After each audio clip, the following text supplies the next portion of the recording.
This podcast is brought to you by the North Dakota Petroleum Foundation. From heating our homes and powering our vehicles to cell phones, clothing, and medical equipment, oil and natural gas makes everyday life better. North Dakota Oil and Natural Gas, advancing the possibilities. Learn more at ndpetroleumfoundation.org.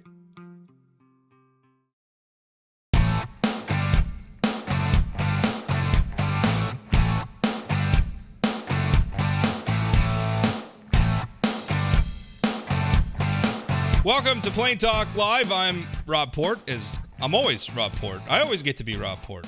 Sometimes that's not so good to be Rob Port. I don't know what I'm doing right now. I think I may be having a stroke.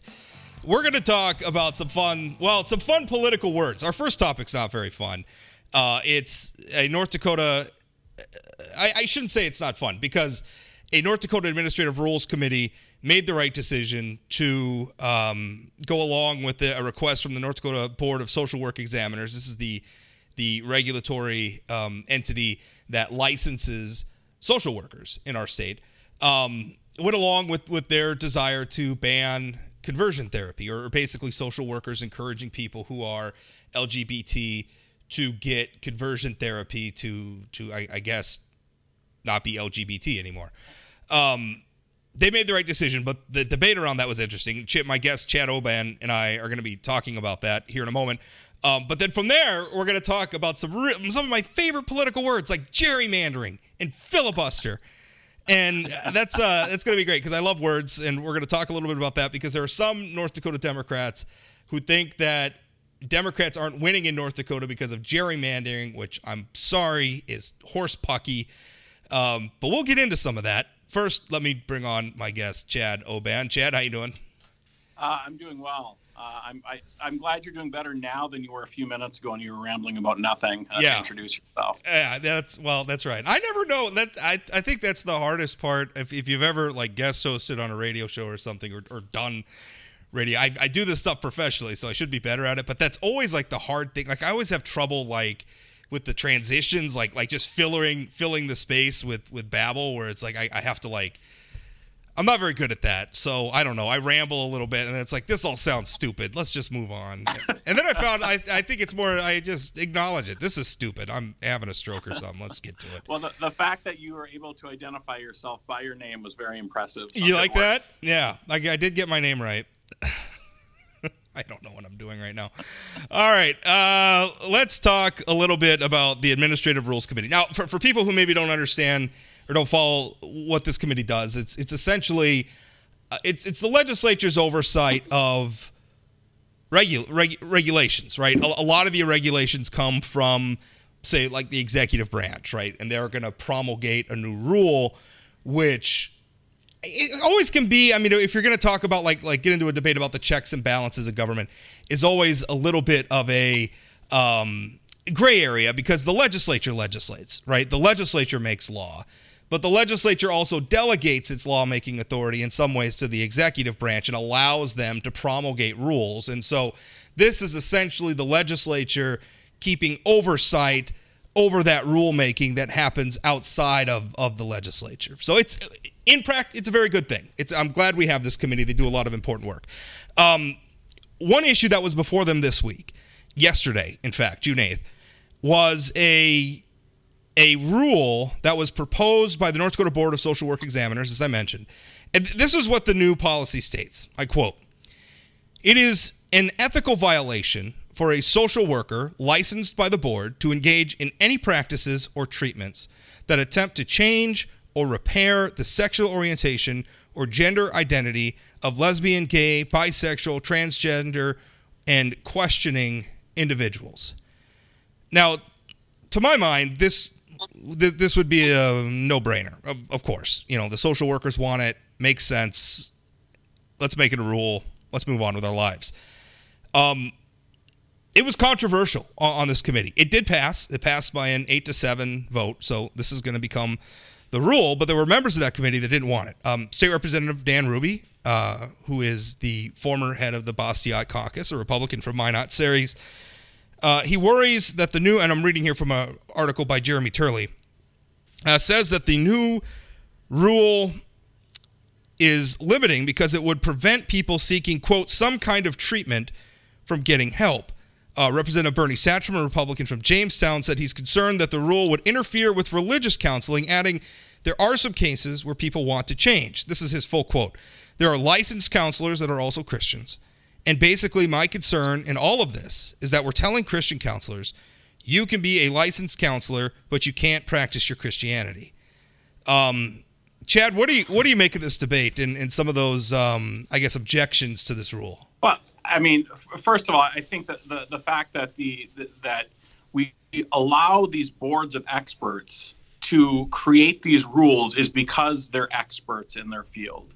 What we know about conversion therapy is it leads to more depression and more suicide with our LGBTQ kids and community members. And so I, like you, am shocked that something like this continues to be controversial. I would ask Representative Satcham, who doesn't believe that, that you can be a Christian and be a social worker with this rule, would he be okay if my religion said we should use poisonous snakes to treat depression or something like that? Does he think the government should just let that go? And how far do you not have do you not have rules at all or professional standards? It's just another example to me is you've got a bunch of politicians who think they know better than the people who are actually in the field doing professional work. And quite frankly, it's sending a very clear message, much like the transgender ban last session, to the LGBTQ kids in our state that they're not welcome here. And that scares me. Kids that already are struggling, and our leaders in the Capitol are sending some ugly messages to them. Yeah, I'm going to push back on a couple of things you said. I agree with the rule. One thing that and I think your example with, because snake handling, right? There's Christian sects, or maybe they're not all Christian, but I know that they handle snakes. I don't know that much about them, but that's like a part of their religion. So I don't know. Yeah, do we have to accept because your religion has some belief that's maybe not in line with medical science that, if you think that you can just pray cancer away, does that mean you get to be an oncologist with that belief? If you bring, that's right. This is very, very hard, and it may be that if you think that you're allowed to think that being homosexual is some sort of a disorder or some sort of a thing that needs to be cured, you're allowed to think that. That's fine. It may also disqualify you from being a social worker who works with homosexual people or bisexual or what have you. If you have those beliefs, you may not be qualified for that line of work. Yeah, and I say Nicole Pullman nailed it. Her quote in this article, this. Well, here I can read that quote here. Actually, I have it. She says, "This is within the scope of this organization," speaking about the social worker examiners, "and it only applies to this organization. If the members of this committee want to send their kids to their ministers to pray the gay away, they are still welcome to do that. It has nothing to do with social work. It has been proven how damaging that type of conversion therapy has been, and they just want to ensure that their members understand that it's unethical." So I agree with you. You're going to say, so I think that's a great quote. If you want to lean on your religion, or you believe that your pastor or your priest or other religious leader, other person, your children or whoever can still go and see them and seek counseling. This is to be, it's unethical for social workers to use this treatment that, in the words of Nicole, has been proven how damaging this type of conversion therapy has been, and they just want to ensure that their members understand that it's unethical. And so, again, I think this just goes back to, we've got a group of professionals here who are just trying to do right by the people that they're serving and the people who are under their licensure. And you've got 8 legislators, was it 7 or 8, that decided they knew better. Yeah, the vote was 8-7. So 7 was the minority. One thing that I disagree with a little bit with you're arguing is one, I am very hesitant of technocracies. I think it becomes very fashionable in politics to say, just listen to the scientists or just listen to the experts. And I don't think that's true. The example that I like to cite the most is when it comes to military policy. We don't just listen to the generals. And in fact, the chain of command is structured so that the people at the top of it are not the generals. They're not military people. They are required by law to be civilians, right? It's the Secretary of Defense and then on up to the President of the United States himself. So I don't believe in just listening to the experts. Now, obviously you take seriously what they have to say, but sometimes experts can be myopic just in their field of expertise and not necessarily understanding the broader ramifications. What we just came through with the COVID-19 pandemics, where you have public health officials that are advocating just shut everything down. I think public policy people who may not be technical experts have to balance that with, well, what does a shutdown mean for the economy? What does the shutdown mean for other aspects of our society? So I don't like it when people say that just listen to the experts, and how dare these people who don't have social work training, presume to tell the social workers what. And I'm not trying to be pejorative about what you said, but do you understand the point that I'm trying to make? I do understand the point, and I'm going to push back a little bit. I'm going to trust the American Psychological Association every single time over Dan Ruby, Representative Toman, and all those people when it comes to their profession. But there was also a time when the medical experts believed that homosexuality was a disorder. In fact, it used to be a part of the physician's desk reference. I mean, so there was another time when people who believed that homosexuality was a disorder could say, well, I'm going to believe the medical experts and not all these other people over here who are saying that homosexuality is not. See how that works? I mean, it's a dangerous thing. I understand how that works, but I think we've evolved a lot since that desk reference said. I don't think there's many legislatures at that time who were saying homosexuals are great and there's no problem. In this case, I think we've got a constant example of this North Dakota legislature knowing better than social workers, knowing better than teachers, knowing better than public health officials. I understand the balancing public health with the economy and jobs and all other those things. I understand environmental regulation in terms compared to energy development and all those things. I don't think this is a case of there's two sides of this coin. I think that it's pretty clear there's one side that's experts and the other ones are trying to score political points with their base. Maybe. And again, I struggle with the idea. And again, because I agree with the outcome. I think it was the right decision. Yep. I think the Board of Social Work was right to push for this. I think it's the right policy. I'm glad the legislature did it. What troubles me is that if we say, well, let's just do it, it's almost like we're ruling out the role of the legislature at all. Legislatures are by definition elected by the people. They're not technical experts, right? We don't. Obviously any given candidate will probably campaign on their expertise if they have some in a particular field, but for the most part, I mean, they're citizen lawmakers. That's the American system of government is organized around the idea that of self-governance, which means they are of us.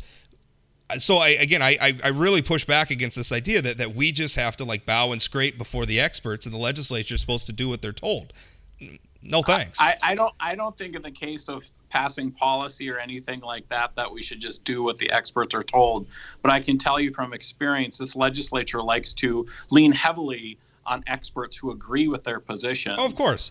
And so who doesn't? I think that, and again, I will go back to my earlier statement. I will trust the American Psychological Association and how this sort of conversion training is bad compared to any group of legislators in any state. Yeah. I trust them way more when it comes to taking care of our kids and making sure that we're not doing things to make them more depressed and more suicidal, which is a real problem in this country. See, I don't feel like I have to pick. Like I feel like in a given situation, I can review the evidence, I can review the different arguments, and make.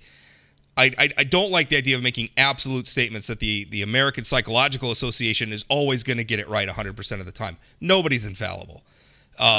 That's fair. That's fair that they're not 100% there. But if I had to choose who I was going to side with, hey, look, you thought we wouldn't disagree on this one at all. Here we are disagreeing. Although we're not disagreeing on the issue, I think we're more disagreeing in the approach. And the other thing I push back a little bit, because I hear this a lot too, is always that, well, the legislature's having this debate and it's sending a message that people aren't public policy debates are hard, right? Serving in the legislature is hard, and it means that we're gonna have to. I mean, the legislature never has to address an issue where there's 100% agreement, right? Like if there's a consensus, we usually don't need a law. right? So usually when we're getting to an area where we need a law, particularly when it's, maybe some of these social issues where we have divergent cultural points of view, there's going to be passionate debate, and part of that debate is going to be people saying things that we disagree with, you and I.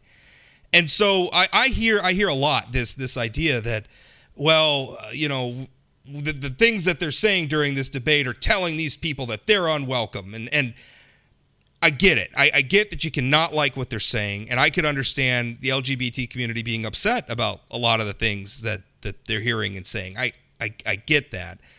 I don't want to get to a point, though, where it's like, well, we can't have that debate because, listen, the people who feel the way Dan Ruby do and Bernie Satcham do about these issues, they exist in North Dakota.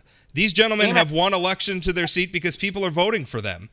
And I would guess the vast majority of North Dakotans agree with them, right? That doesn't mean that it's right. And so I'm not suggesting we shouldn't have these debates. I don't think we can ignore what a 16-year-old gay kid going to Bismarck High School is hearing or seeing when he opens the newspaper and he sees the people who are supposed to be leading the state that he lives in, right, that they don't want the transgender kid to participate in sports. They think that we should be able to do therapy that potentially hurts him. That does send a message. That I should point out. This isn't a place where he wants to live, or he's going to feel. I should point out that the transgender bill wasn't about them participating. They can participate in sports, but they had to participate in their anyway. Just for the sake of accuracy, I didn't much like that bill either. But the message talked about it earlier. You not sort of like it's hard to understand. Right? When this isn't your lived experience. And I think that we need to think more about those kids that are LGBTQ and what these sort of things, what the messages that sending to them. I agree there's a whole bunch of people who agree with this position. That doesn't mean it's right. And so I think we need to just do a better job about thinking about those kids and what they're hearing. And not just kids either, our friends and family and community members. I just watched a clip of Carrie Evans, defending the flag from last year. I saw it online, and I'm hearing, Starbucks and Bismarck are having to take down their pride flags because it's hurting people's feelings so much that they're pushing this agenda. That sends a message, Rob. It does. But on the other side of that coin, I think the message for everybody is if you want to live in a free society like ours, you're going to see and hear some things you don't like. And so, 16-year-old kid that's hearing people say some things about your orientation that are hurtful or what have you, I feel for them. I empathize for them. But it's the price of admission for a society like ours. One thing that you have to tolerate if you want to live in America is that, or any society really, but in America where we have the First Amendment, every once in a while you're going to see a Klan rally. It sucks. I wish the Ku Klux Klan didn't exist. I think it's terrible. I think everything that they advocate for is disgusting to me. But they have the same First Amendment rights as the rest of us. They have the same right to participate in government as the rest of us. So I don't like this argument that, we got to think about what this kid sees and hears. Well, I'm sorry. Democracy's messy. They're going to hear and see some things they don't like. But do you think that a black guy seeing a Ku Klux Klan rally should feel okay about it, Rob? No, I'm not saying he should feel okay with it. He can absolutely I don't feel agree okay in the with First Amendment that he can do it. It doesn't change the fact that it's going to make him feel like crap and maybe not want to live next door to the KKK rally or live in a state that has people who want to have a KKK rally. That's what I'm saying. We're going to hear things we don't like, and I assure you that 16-year-old kid living in Bismarck, North Dakota as a gay kid is hearing a lot of stuff that he doesn't like. But that doesn't mean he has to sit here and take it. He's going to move away.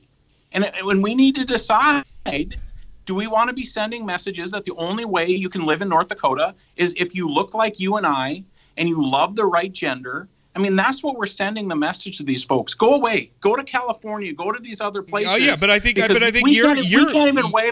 sending that message too. You're sending that message too. The accepted outcome to that is the kid should move away, or maybe stay here and fight for the right thing. Listen, as a liberal who's lived in North Dakota for 45 years, I've chosen to stay and fight for what I believe is right.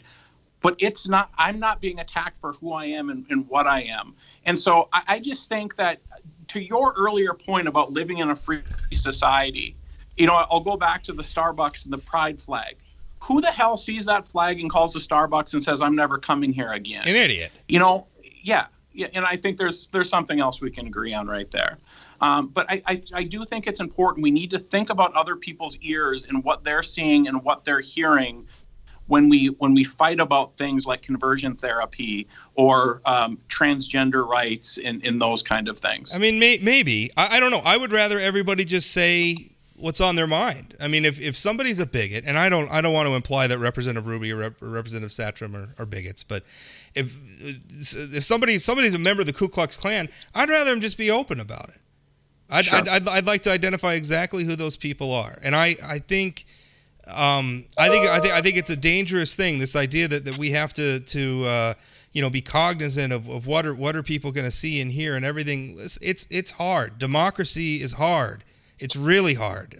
We take it for granted sometimes, and it's and maybe I'm sensitive to it. I make a living exercising the First Amendment and writing and saying things that a lot of times make people mad. And I try to do it in good faith. I'm not coming from a place where I hate anybody. It's just I'm making arguments and other people disagree with them. And I want that. And when I start hearing people say, oh, you got to be careful about what you say. No, thanks. No, thanks. I don't want to be careful about what I say. And I think you and I are somewhat similar. I always say what I mean and mean what I say, and sometimes it gets me into trouble. But what I would encourage you to do, and everybody to do, is think about what is being heard. If you're the super, super, super, super minority in your community, and you already feel like you don't belong, and what kind of message that's sending. Right. I mean, it is different when you're, again, a LGBTQ member of the community, and the leaders, the people who your friends and neighbors have elected, are choosing to spend their time on this kind of stuff. You may not believe it, but it does send a message that this is not a community that's welcoming. And I love North Dakota, Rob, and I think it is a welcoming community. We just need to make sure we're sending the right messages. Well, I will. It is something that irks me, I think, routinely. It's like every legislative session. And I'll admit, I just got done writing a column dunking on Clay Jenkinson because he went on CBS News and called North Dakota a loser state and was yucking it up about how we don't have a good theater scene or something, which was one of the most pompous things I've seen in a while. And what part of it is, as I said, I sometimes perceive an attitude among left of center North Dakotans, and because of what I do for a living, I see everything through a political lens because these are the people that I deal with. But and so I'm admitting to maybe there's some bias here, but it can feel like a lot of people on the left in North Dakota like North Dakota but don't like North Dakotans that much, if that makes sense, and that really irks me, because on one hand, how are you ever going to persuade anybody with that attitude? And right. Two, I just think it's unfair. Like the things that you're talking about, I think should be universal. I mean, one of the reasons why I've been so outspoken against Trumpism is at the center of it is a very undignified approach to the debate. To our ongoing national debate, where we're going to. I mean, Donald Trump's insult comic routine. I mean, a lot of the sort of behavior that he's now normalized in politics that we see other politicians, left and right, frankly, emulating in a lot of ways, I think is a disgrace. I think we ought to think about what the things we say mean to everybody. Well, and I would say, I somewhat agree with sort of the perception or some of the way progressives talk in sort of an elitist way. Much like I expect or want my conservative friends to get to know LGBTQ folks and get to know sort of where they're coming from, I think people on my side of the aisle need to do a better job of trying to understand where other people are coming from, right? I mean, we mentioned the legislators who voted a certain way. There's a reason why they voted that way. It's not because they want to be bigots, right? Or that they are bigots for that matter. They just have a different perception of this. And I think that people on the left need to do a better job. If we're ever going to compete in places like North Dakota, need to really figure this out and figure out how to have conversations. And I think that's one of the things that makes being in a minority no matter where, is when people aren't willing to have a conversation anymore. It's hard to persuade if nobody's listening. Well, I think it is, and I think that also starts like if my argument is as a and I'm not a Christian, so it's hard for me, but I mean if my argument is, well, I don't think homosexuality is moral, and then the response is you're a bigot. Okay, where do we go from there, right? Because now we've just staked out two positions that are apparently not going to find any common ground. That's tough. Speaking of let's do a nice little segue there. Let's see how this transition works. Let's see how this transition works. If I don't go completely off the rails again. Speaking about how Democrats or how left of center people can win in North Dakota again. Jim Fugly, who is a former leader, former executive director, former chairman of the North Dakota Democratic Party in different eras, has been circulating a memo where he has a plan for redistricting in North Dakota, and it's centered on the assumption that whatever plan that's going to be produced by the process established by the legislature this year is going to be gerrymandering, which if you don't know what that is, it's essentially drawing district lines for partisan advantage. So, I mean, we can get into what Mr. Fugly is proposing, which seems like a pipe dream to me, because he wants to first gather enough signatures to refer the plan that would be produced by the legislature and signed by Governor Burgum. He wants to refer that to the ballot and defeat it, while simultaneously also putting on the ballot a measure that would implement a Democratic redistricting plan that he explicitly says would be formulated to elect more Democrats, which is an odd thing to do for somebody who's accusing Republicans of wanting to draw district lines to elect more Republicans, as if it were possible to elect more Republicans in North Dakota right now. First, I mean, it's possible. It is possible. There are a few left, a few Democrats left. Let's get to the idea. I hear Lloyd Omdahl's a popular one for this. I hear them talk about gerrymandering. North Dakota Voters First, a left-wing group that's been active in North Dakota politics for a while now, a few cycles now. They're talking a lot about gerrymandering. I don't see it. I mean, gerrymandering's bad. Don't get me wrong. I'm not saying. First of all, I'm looking for gerrymandering in the way we've drawn our lines.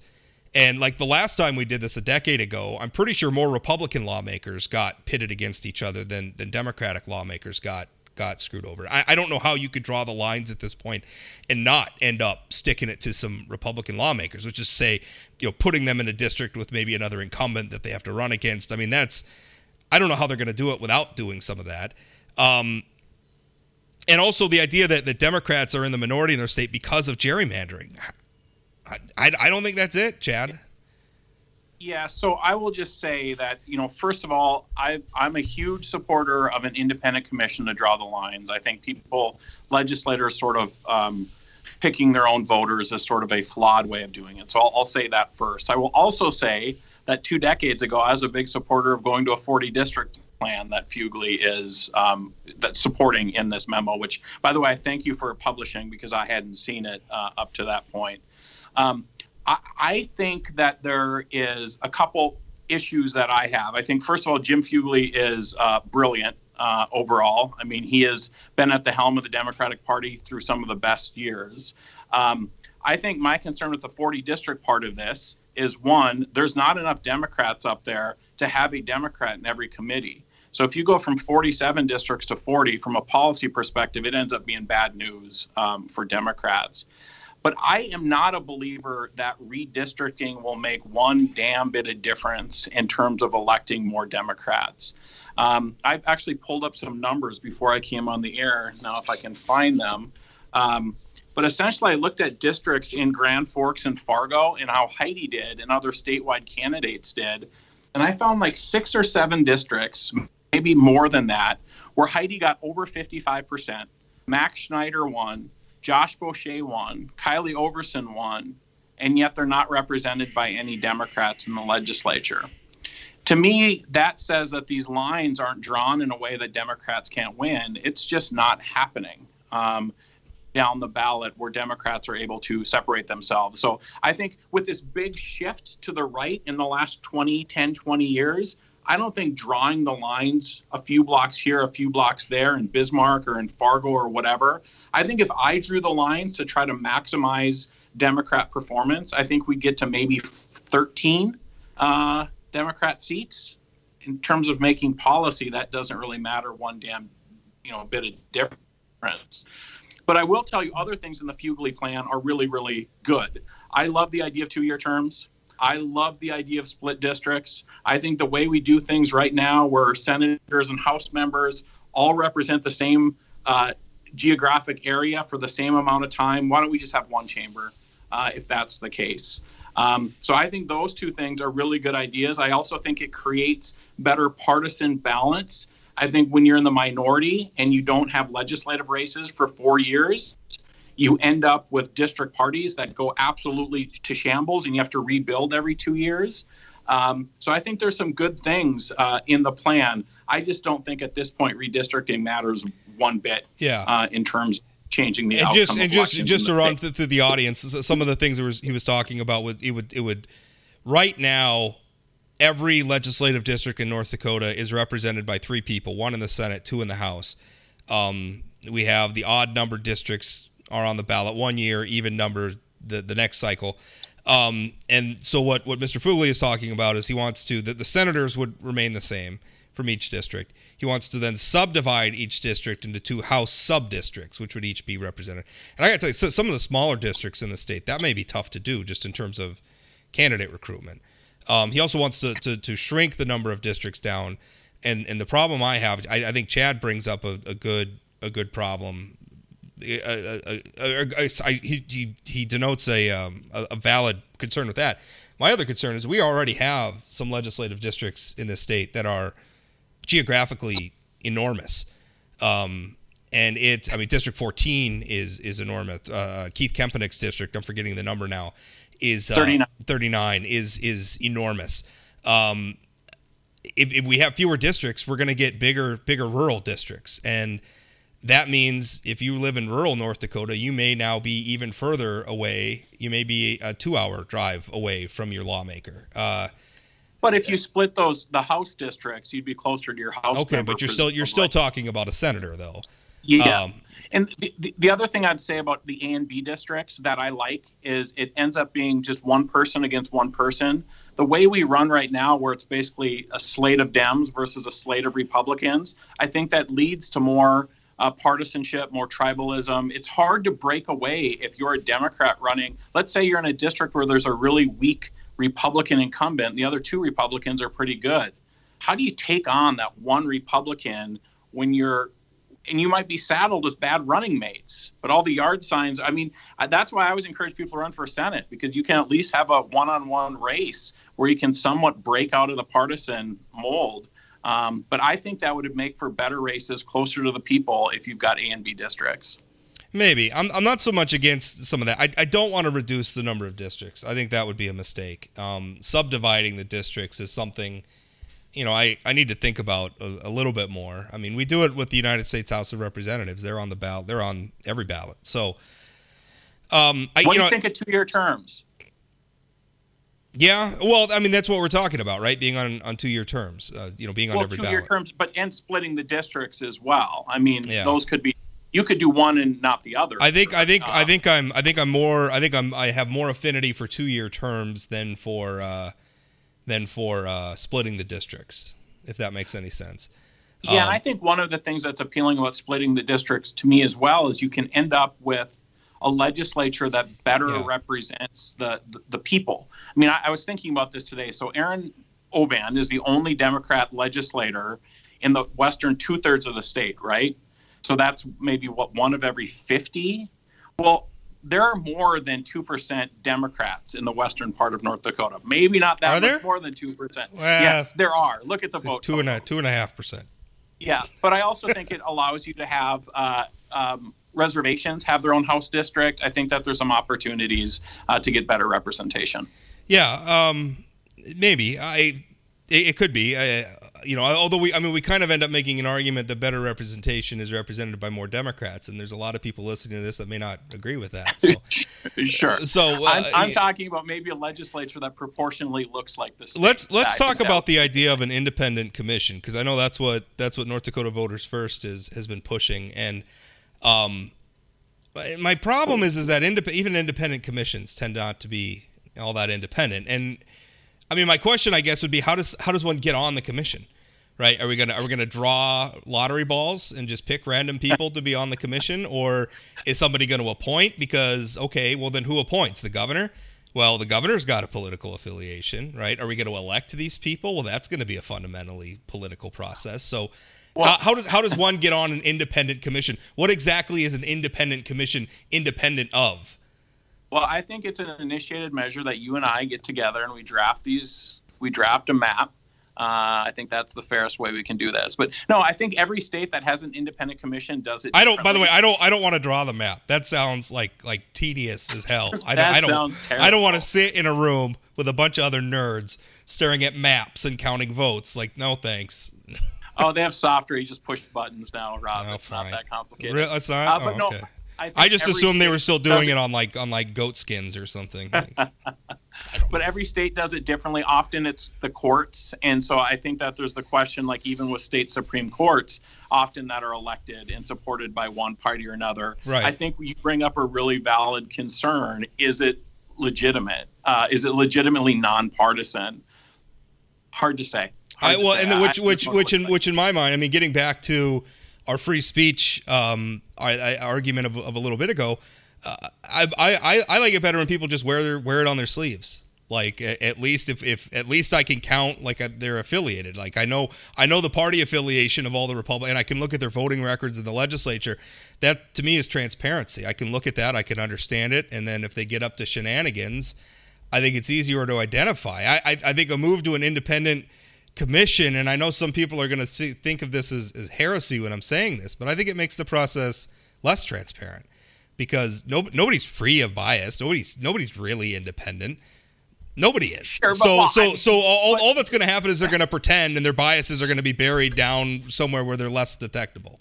Sure, but a person who's literally drawing the lines with their political future in mind is a little bit different than somebody who's not going to have to live with this map or be on the ballot with this map. I mean, the fact that, they just announced the redistricting committee today, and it's 16 legislators, half of whom are probably on the ballot in a year and a half, who get to draw the lines. It's a little sketchy. 50% of the legislature's on the ballot anyway.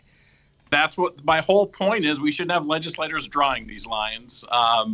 But here's the other thing that I think we can agree on. The average citizen in North Dakota does not care about redistricting or gerrymandering. It's very few of us who actually pay attention to this. Well, which is why I had to start the beginning of the show just explaining what gerrymandering is. People are like, what the hell is that? Well, and I think the other thing that's really interesting here is, looking at this committee, I don't see any Bastiat committee members on this redistricting committee. Yeah. I don't know that Republicans are going to care at all about Democrats during redistricting. I think the real show is going to be what do they do to Bastiat members through redistricting. I think there's going to be some very intriguing things that are going to happen on that front. Not that people are talking. I'm the media, so not that people are necessarily flapping their gums too much to me about it, but.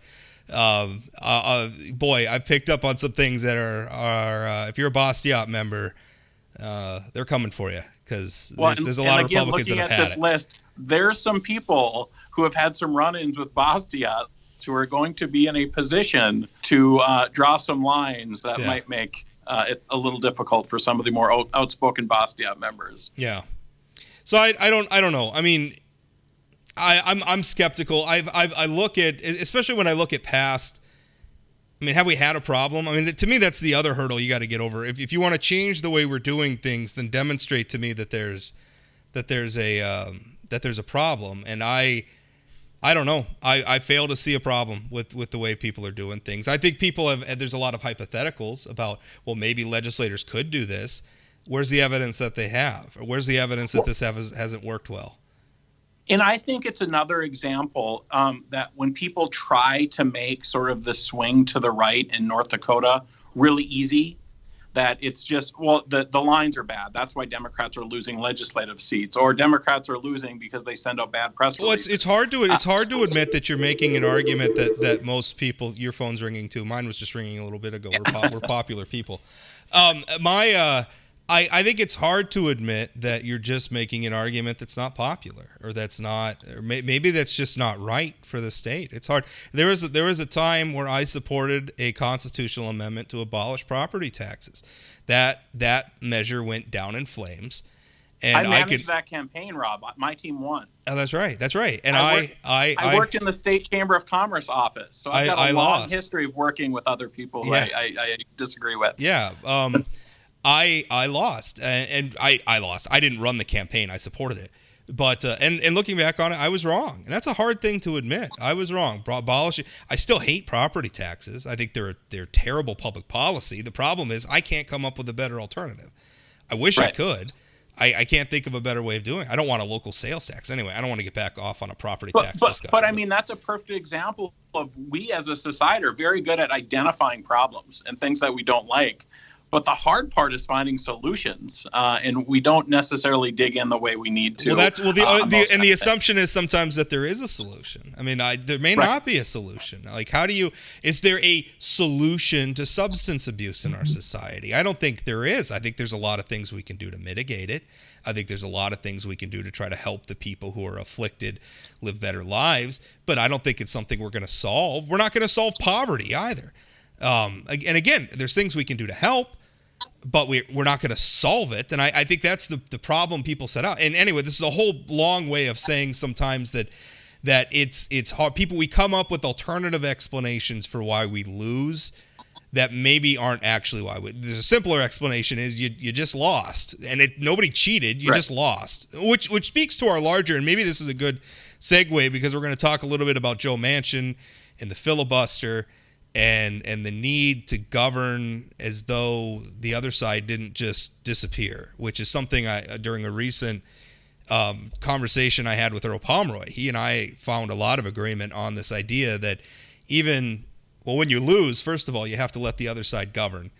And when you win, you have to govern like with the understanding that you're not going to be in power forever. So Joe Manchin is well, I think from maybe the progressive liberal point of view, is being a stick in the mud in Washington, D.C., and that's probably a mild way of putting it. He doesn't want to get rid of the filibuster. He's voting against the For the People Act. And I was actually reading an editorial that he wrote for one of his hometown papers, the West Virginia Gazette. And he's explaining why he's voting against For the People Act. But he wrote something that I think speaks to his larger mindset for where he's at, and which I really took to heart, and I like it. He wrote this, I quote, "Whether it is state laws that seek to needlessly restrict voting or politicians who ignore the need to secure our elections, partisan policymaking won't instill confidence in our democracy. It will destroy it. As such, congressional action on federal voting rights legislation must be the result of both Democrats and Republicans coming together to find a pathway forward, or we risk further dividing and destroying the republic we swore to protect and defend as elected officials." I think there's a lot to that. And speaking about the filibuster specifically, I've always liked the filibuster, and the reason why I like it is because I think that if you're going to make national policy, right, we're not talking about state-level statute. We're talking about federal law for the entire nation, a nation that's as diverse as Maine to North Dakota to California, very different places, a lot of very different people. So I think a lot of times that should require more than just simple majorities and more than just partisan votes. And the filibuster, in a way, and it's been watered down in a lot of ways, but in a way, a filibuster was a requirement, barring a filibuster-proof majority, that you had to have at least some buy-in from the other side before you made policy. I liked that. I think it was a good thing. I wish we saw that as a virtue again, not we won, we're going to cram our agenda down your throats until we can't anymore.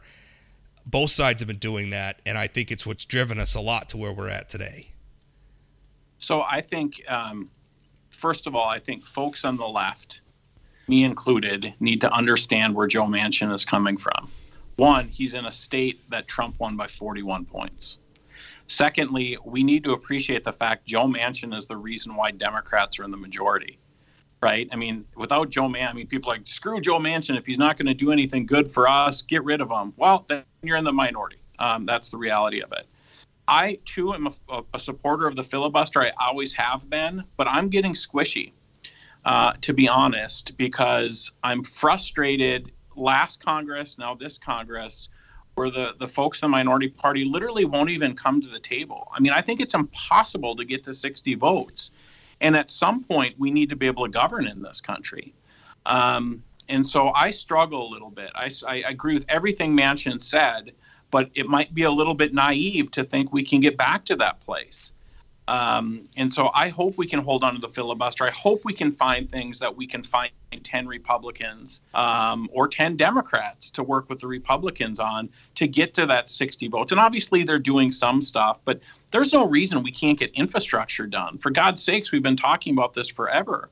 And you talk about infrastructure, you know who needs infrastructure? Business. You know, we should be able to get this kind of stuff done. But I respect Joe Manchin. I mean, I think Joe Manchin's the only person who could win that Senate seat with a D behind his name. And I think progressives need to start understanding that a little bit, that this guy's got a different constituency than most of us. Yeah, I understand your frustration. I don't like people who won't even come to the table, which is why some of these stunts, like in Texas, where the Democrats just left and denied the legislature a quorum. We saw that happen before in Wisconsin over some of their, some of their labor law things. Where, what was that in Wisconsin? I'm even forgetting the issue. But anyway, the Democrats took off, and there was a manhunt for them, and it was. I don't like that. Show up, have your debate, cast your vote, but at some point, if the other side has the votes, you got to let them govern. That's the way the system works. Even if it's an outcome that you think is terrible. What worries me is that if we go squishy on and we already have gone squishy on the filibuster. I mean, it doesn't exist for judicial appointments anymore, which I think is maybe given the status of the court right now is something that liberals are. Maybe they should have been a little less enthusiastic when Harry Reid got that ball rolling. Yep. Back a while ago when he was Senate Majority Leader. If we go squishy on it and we just say, well, the filibuster is just going to go away, I think it's even less likely that we're going to – you say it's naive for Manchin to think that we can go back to this idea where we're going to be respectful and everything. It's going to be – we're even less likely to get back to that if the filibuster goes away. I mean, if you're saying at some point we have to govern. I agree.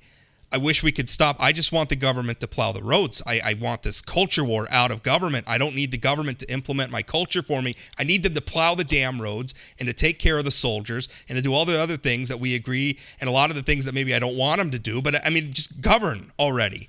Rob, part of me thinks that if they don't govern and if it's intractable, maybe eventually we'll get around to the point where Congress says, no, if we work together, we'll get things done again. I don't know. I mean, maybe that's me being naive too, but I'm afraid if we keep going down the road of getting rid of the filibuster and getting rid of these checks on majority power, we're going to create a situation where we can't ever go back.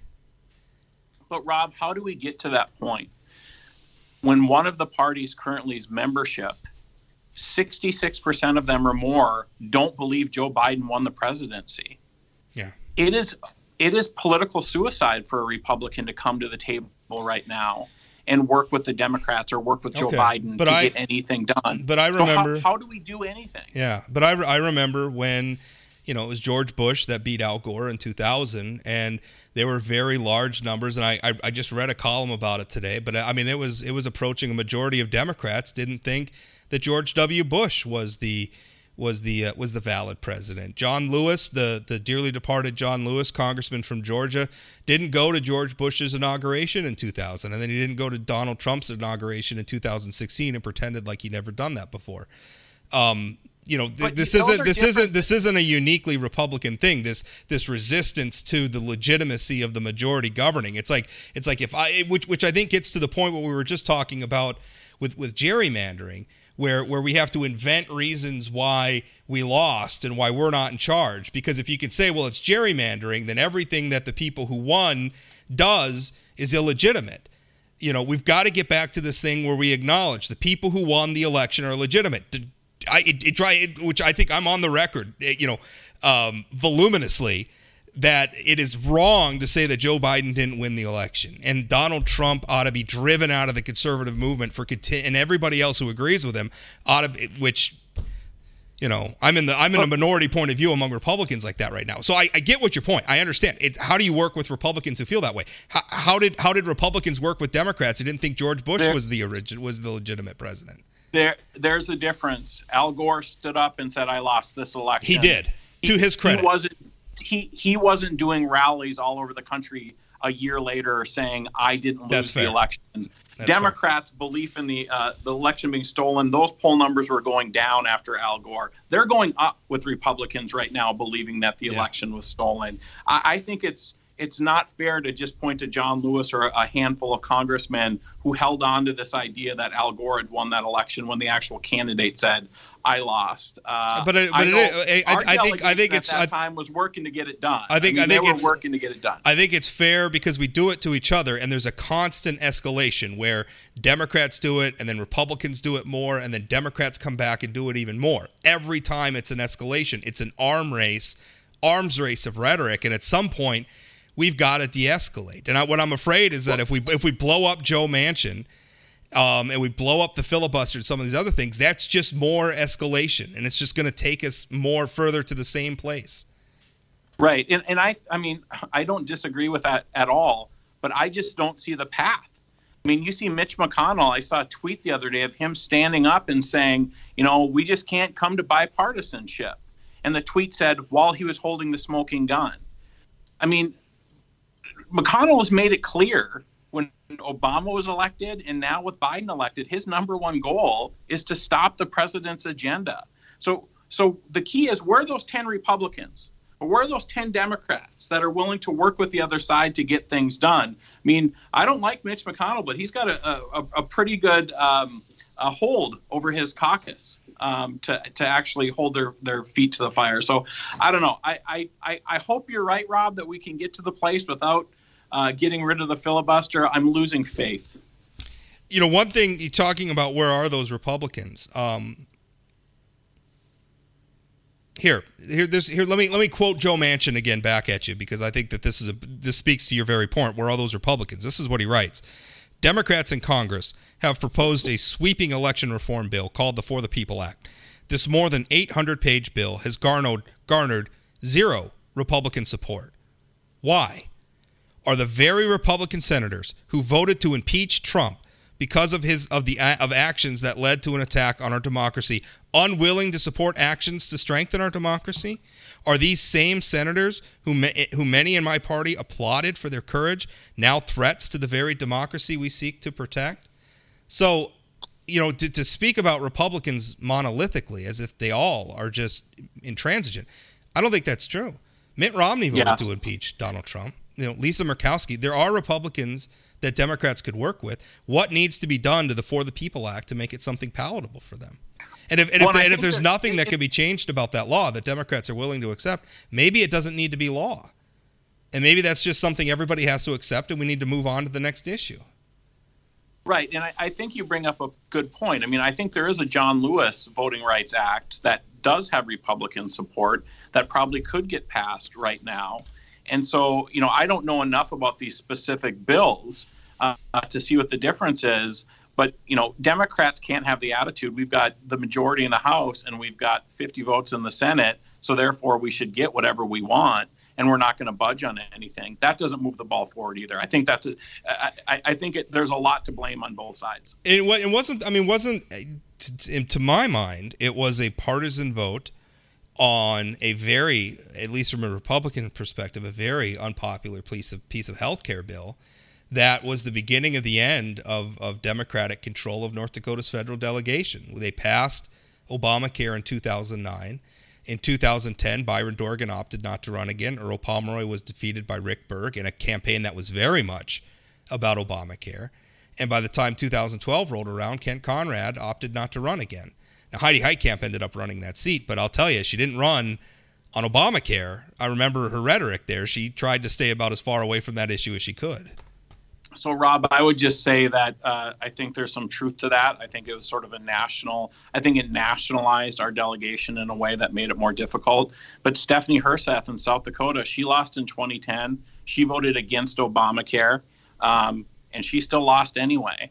If I'm Earl Pomeroy, I am proud as can be that I got a bunch of people health insurance and I lost, because I think Earl would have lost in 2010 regardless, because it was all Democrats were sort of painted with that same brush. Yeah, maybe, but then isn't that the attitude where it's, I'm going to get in, I'm going to cram it down your throat, and then who cares if I lost?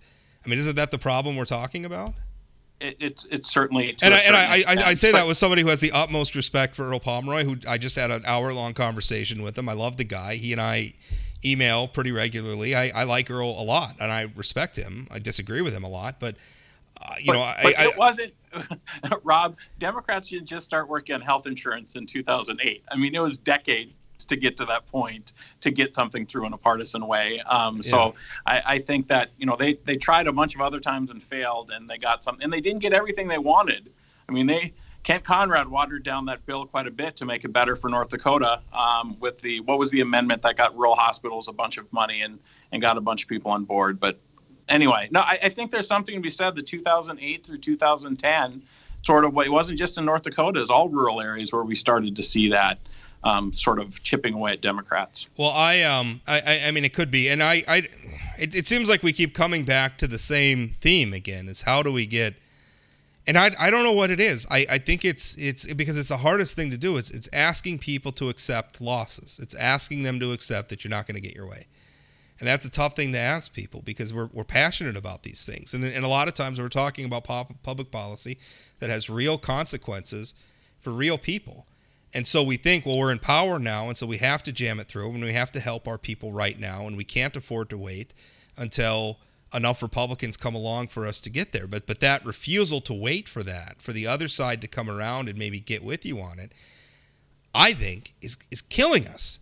It's killing us. And I think your first point there, the urgency of progressives in this country to get something done, knowing that they're likely going to lose one of the chambers in 2022, I can see the urgency of wanting to get rid of the filibuster to get through some stuff, because who knows when you're in power again. But I agree with you. The filibuster used to work. We made it work. There could be a counter argument to that. Maybe if you make good policy, if you moderate a little bit and make policy that's more palatable to a broader swath of people, you wouldn't have to worry about getting voted out, because political majorities used to last a lot longer than they do now. We're seeing a whiplash back and forth, less so at the presidential level, but certainly a lot more so in Congress, where the power is changing back and forth. And again, I think a lot of that, I mean, maybe moderate a little bit and get some of what you want and give the other side some of what they want, and you could build a lasting political majority. And you Democrats accuse the Republicans all the time of stealing Democrat ideas, right? And I would argue that may be Republicans incorporating Democratic ideas, or at least taking the issues that you identify and solving them in ways that are palatable to Republicans, is why we've had Republican majorities in North Dakota for going on 30 years. And I think, going back to Washington really quick and trying to moderate and come up with moderate. The problem is the base of both parties doesn't want moderation right now. And so there's no blue dogs left. Colin Peterson's gone. Earl Pomeroy's gone. Stephanie Herseth is gone. There's no middle. The Trump movement's overtaken the Republican Party. Who are those people? I mean, their biggest fear is about losing in a primary, and not necessarily because of gerrymandering, but for other reasons. Well, if you lose in a primary, that's not even gerrymandering. You're losing a primary. You're losing to your own party. Yes, true, true. Right? Wasn't trying to dunk on you, but I mean, that's the threat. The threat's not even from partisanship from the other side. The threat is internal, right? I mean, that's Liz Cheney right now. I mean, I don't know how she's going to hold the line in Wyoming. I don't know if she can. She's already been censured by her state party. We'll see what happens, but she may lose her seat in the House of Representatives because she stood up to Donald Trump and what I perceive as extremism in the Republican Party. And there's a lot of moderate To the extent that there's any moderate Democrats left in the Democratic Party, they have to be very fearful of progressives taking them out. They're not Republicans taking them out, but other Democrats. Well, and Liz Cheney's in a very conservative district. I mean, it's not like the Republicans are. It's Wyoming. Lose that seat. Yeah, it's right? the state of Wyoming. That's her district. I think the moderates in the House side, the few that are left, if they lose the primary to somebody to the left of them, the seat's gone. Yeah. I mean, the Republicans pick up the seat because they're usually in swing districts. Well, Chad, it's been a pleasure talking with you as always, but our hour is up, and I enjoy it. And in a few weeks, we'll do it again. All right, sounds good. Thanks for having me. Thank you.